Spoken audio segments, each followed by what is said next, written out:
All right, yeah. So talking to Jordan Cruz from Country Roads webcast. I'm gonna post this link one more time, guys. He's you know, right at 950 subscribers. Let's try to push him on to 1,000. But we really appreciate him being here because this man, is very knowledgeable about West Virginia football. Knows all the players, knows all the breakdown, how good they are, where they come from. He could probably tell you just about every one of them's high school and everything. He's amazing. So, Jordan, I Thanks, really man. appreciate you being here with us tonight. All right. So you wanted to touch a little bit more on linebackers too, you said, right? Absolutely. Okay, let's hit on the linebackers as well. I'm trying to think. I'm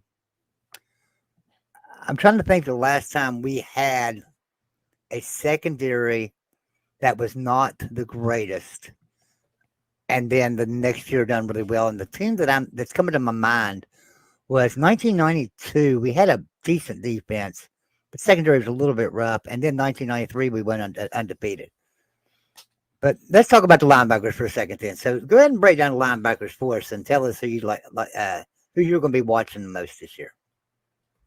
Well, I think, I mentioned earlier, I think West Virginia has a player that can be a leader at each level of the defense. I mentioned the defensive line. I think Sean Martin's a superstar type level player there with that unit. And then in the back end, I talked about Aubrey Burks. And I think if you're looking at the linebackers, I think they have a de facto leader there that's really, coming back hungry. We heard a lot of reports last all season that he was really going to be a superstar. And then, he had a bit of a mixed bag late, and then later in the season, he really came into his own. But that's Lee Koba, who's going to be a senior for the Mountaineers this year on defense. So in my opinion, if you're looking for this defense to improve, I think that has a great chance to, just because in my opinion, if you look at each level of that defense, you have a great player with superstar capabilities that can be a leader of that level. Sean Martin in the defensive line, Lee Koba in the middle, and then back in the back end, Aubrey Burks. And Lee Koba is going to be the Mike linebacker for the Mountaineers this year. Played a ton of snaps last year. They really struggled to find someone to kind of spell him and reserve him a little bit. And I think that's why late in games you saw him get worn down a bit. So I think a good thing that West Virginia is looking to do this offseason is find someone to kind of take some reps from Lee Koba there at that Mike linebacker position, get him a little rest there in the middle. And Josiah Trotter, who I mentioned earlier, was probably going to be a player that may have been a factor to do that, but we know the knee injury is going to keep him out of his true freshman season. So I think Tyreek Austin Cave, a transfer who came in last season from Miami, seems like he's getting more and more into the mix this offseason.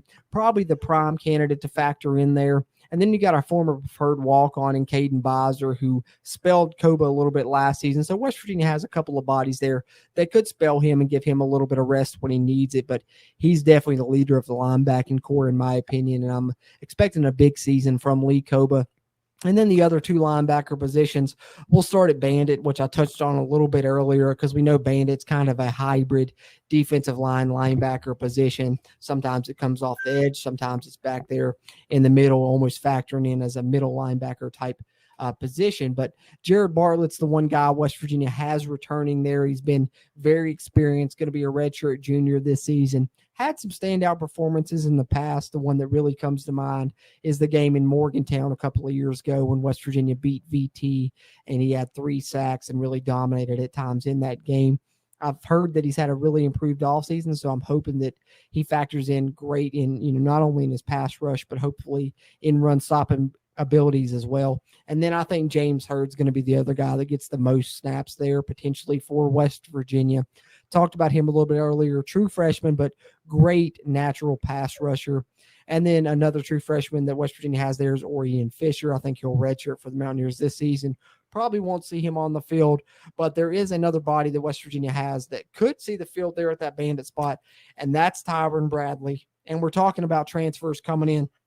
This is another one that I think is kind of prototypical fit for the Bandit, but you could see even move down and even be a factor on the defensive end position. I think he's a good pass rusher, and that's why West Virginia brought him in, coming in from the Division II FCS level there. And really good pickup for West Virginia in the transfer portal there is Tyron Bradley. So at the Bandit spot, those are kind of the 3 names for me: Bartlett, Hurd, and Bradley. And then the last linebacker position for West Virginia is, of course, Will linebacker. I touched on it briefly a little bit earlier. This is probably, to me, the main position of concern left on the West Virginia defense that I'm most worried about going into the season. I think throughout the offseason, the coaching staff had some transfers they were targeting that they were hoping to bring in to add a little bit of experience to this will linebacker position, because I think that's what's lacking here at this spot. I think West Virginia has plenty of talent here because Trey Latham was one of the highest rated recruits in West Virginia's class last year.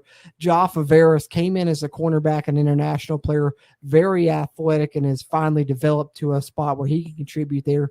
And then I talked a little bit about Ben Cutter earlier and kind of how he reminds me of Reed Williams and Kwiatkowski, really a tackling machine. So I don't think talent's an issue there at the will linebacker position.